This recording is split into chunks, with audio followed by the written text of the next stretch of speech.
Bonjour à tous et bienvenue dans cet atelier. Alors, suite à une question qui a été posée sur notre Discord, eh bien, je vais faire simplement un petit atelier concernant donc une chaîne de vélo, et je vais l'animer donc avec simplement quelques drivers. Vous allez voir, c'est assez facile et c'est très intéressant puisque vous pourrez l'utiliser dans vos animations. C'est parti pour à peu près 15 minutes d'atelier. Alors, j'ouvre un nouveau fichier et on va activer deux add-ons. Donc, si vous ne les avez pas déjà activés, on va chercher l'add-on ici extra, c'est extra objet, ainsi que c'est dans Mesh, c'est Loop Tool. Voilà, Loop Tool et extra objet. Donc là maintenant, je vais prendre ce cube, je rentre en mode édition, je fais S sur les Z pour l'aplatir comme ça, S sur les Y également parce que c'est la taille d'un maillon que je vais faire, et je fais CTRL R ici pour avoir 4 découpes et je valide. Clic droit pour valider sur place et je vais prendre Alt-clic ici, la boucle. Je fais S sur les Z, ou alors plutôt je vais prendre également ces deux côtés. Et je fais S sur les Z, et là comme ça j'obtiens une forme à peu près comme ça. Je vais prendre maintenant toute cette partie-là de mon maillon, et je fais I comme Inset. Je vais appuyer sur N ici pour faire apparaître le panneau Loop Tool, et je clique sur Circle.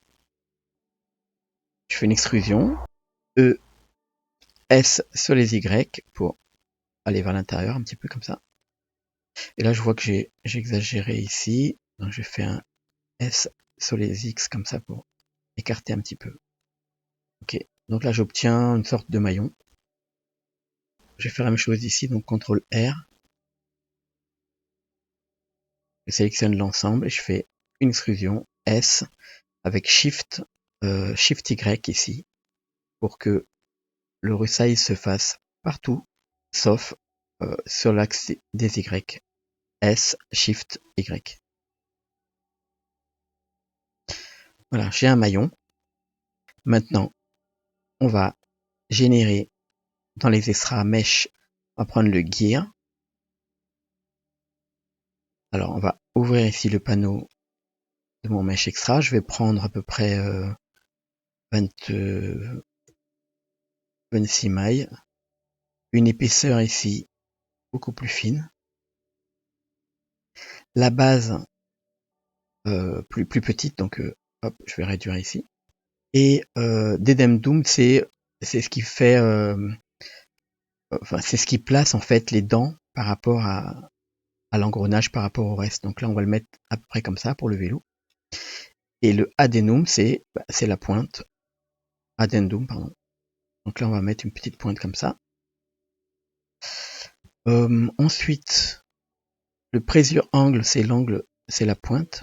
On va faire voilà, un petit angle bien pointu. Et le reste, on va pas y toucher. Je me mets dans la vue de profil avec la touche 1 et je clique sur View. Je vais le déplacer avec GX et je vais en générer un autre. Celui-ci, je vais le faire de la moitié, donc 13 dents.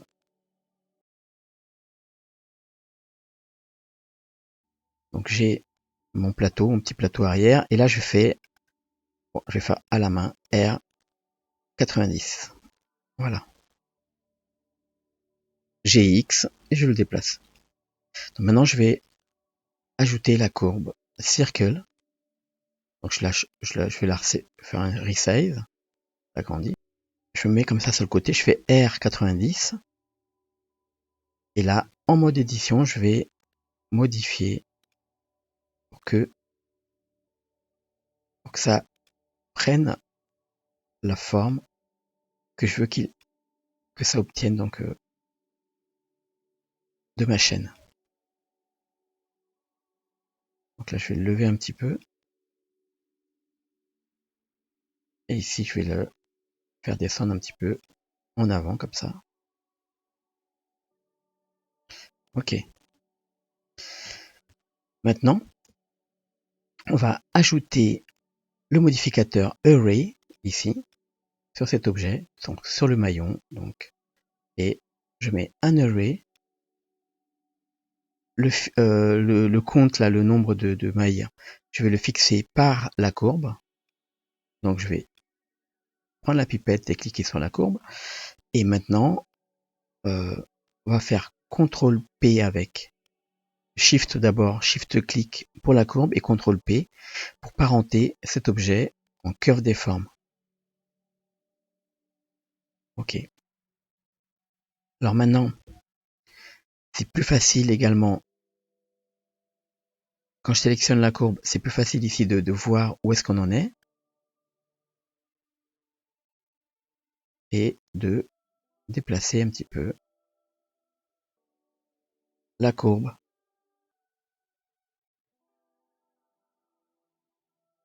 Voilà, là on a une chaîne assez sympa. Et maintenant, on va mettre des drivers. Tout d'abord ici, je vais voir ici au niveau des transformations, où est-ce que la rotation se fait. Normalement, c'est sur Y. Ici, voilà. Est-ce qu'elle est générée sur la vue de dessus. Donc, l'axe pour faire tourner, c'est l'axe des Y. Je vais bloquer. Hop, je vais bloquer les deux axes. Et ici, je vais faire pareil. Si je fais une rotation ici, donc, voilà. Et celui-là, donc les maillons, lorsque je me déplace sur les GX, vous voyez que les maillons, ils avancent ou ils reculent. Là, pour l'offset, je vais descendre un petit peu. Hop, c'est dans l'autre sens, pardon. Voilà, comme ça, on verra mieux les déplacements. Hein. Donc, si je fais un GX, vous voyez que ça se déplace. Ok, donc là, c'est GX, donc je disais. Et donc, je vais faire un clic droit sur les X ici de mon maillon. Et je vais ajouter un driver dont l'expression va être gérée par le gear, le premier. Donc, celui-là. Et également, hop, edit driver, par la rotation en Y, non, en Z, pardon, hop, de cet objet. Donc si je fais RZ, ah non, pardon, c'est Y là, excusez-moi. Clic droit, edit, la rotation en Y. Donc si je fais une rotation ici, vous voyez que ça tourne. Alors ça va à l'envers. Il suffit d'ouvrir le driver editor, de cliquer sur la bonne courbe ici, et dans F-curve, et d'inverser simplement ici la valeur keyframe ou valeur. Si vous avez une keyframe de 1 et il va donner une valeur de 1, on peut dire que on a une keyframe de moins 1, on aura une valeur de 1. Donc là, il nous l'inverse.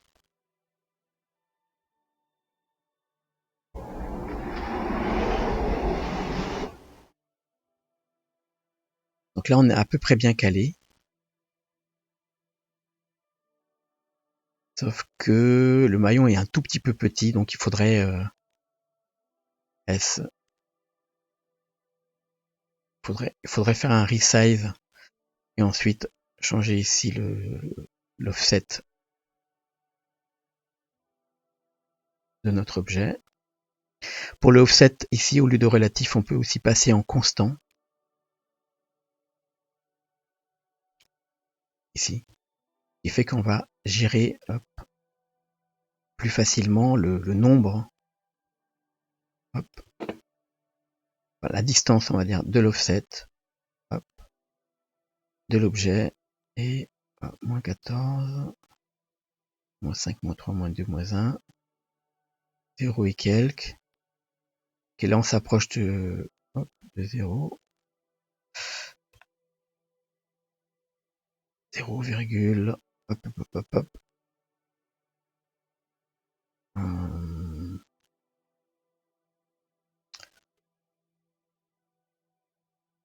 Attendez.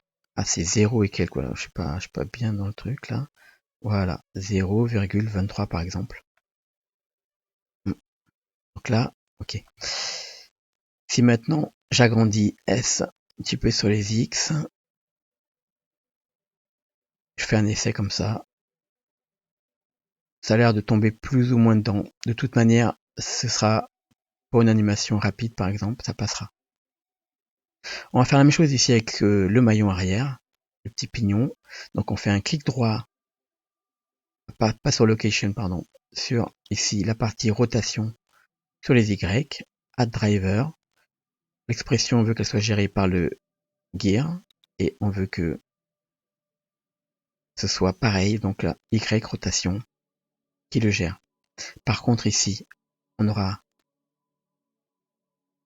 Alors si c'est inversé, il suffira d'inverser, mais ici ce qui se passe, c'est qu'en fait on a exactement le même déplacement, la même rotation devant que derrière. Pour avoir une plus grande rotation derrière, on va ouvrir le driver, cliquer sur celui-ci là, Y de l'air, et on va dans les courbes, et au lieu que ça fasse une valeur de 1 pour 57 degrés, on va prendre une valeur de 0,5 pour 57 degrés. Et là, comme ça, pour un déplacement, pour une demi-rotation ici, on aura une rotation plus grande ici. Et voilà. J'espère que cet atelier vous a plu. Je vais mettre un matcap ici, vous voyez, c'est plus joli, un effet. Et je peux mettre également ici un cavity pour avoir les bordures comme ça qui brillent. Voilà. Et donc maintenant, si je tourne, bien vous voyez que la chaîne fonctionne parfaitement. Voilà. Je vous souhaite une bonne soirée. Si vous n'êtes pas abonné, eh bien, c'est le moment. Vous cliquez sur la petite flèche, sur le petit pouce et sur la petite cloche. Bonne soirée à tous.